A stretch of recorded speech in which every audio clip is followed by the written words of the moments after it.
Un momento così brutto non l'ha mai passato. No, mai, in vita mia mai. Anche perché è successo che è morto mia moglie, e proprio sti giorni non sono più capace di parlare. Prima il lutto per la scomparsa della moglie, poi la mazzata della razzia, tutto in pochi giorni. Giorgio Carraro è sconvolto, non riesce a trattenere le lacrime. I ladri hanno forato la parete del negozio attraverso un locale adiacente ora sfitto e sono entrati. La gioielleria infatti era chiusa da alcuni giorni per lutto a causa del decesso della moglie dell'anziano titolare. Ladri davvero senza cuore che hanno approfittato della disgrazia per agire in tutta calma. Per cui erano tranquilli loro. Qui ho trovato il disastro peggio. Non capisco niente. Le hanno portato via tutto.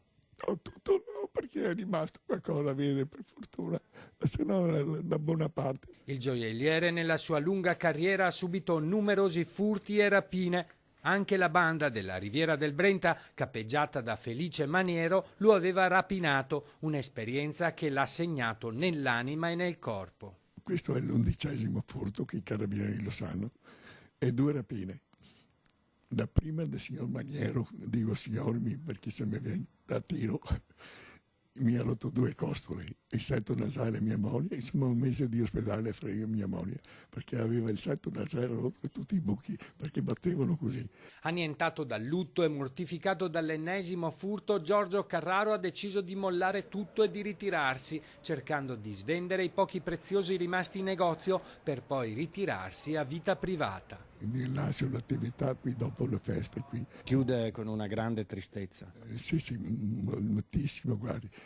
Signor Giorgio, a queste persone che le hanno causato questo danno, questo grande dolore, Cosa dovrei dire? Se dovesse essere schietto, a me mi hanno insegnato che da piccolo, quando vedono a me la marcia dentro un cassetto, bisogna levarla, perché sennò basta anche a quelli. Ecco, tutto qua. Ha capito cosa voglio dire?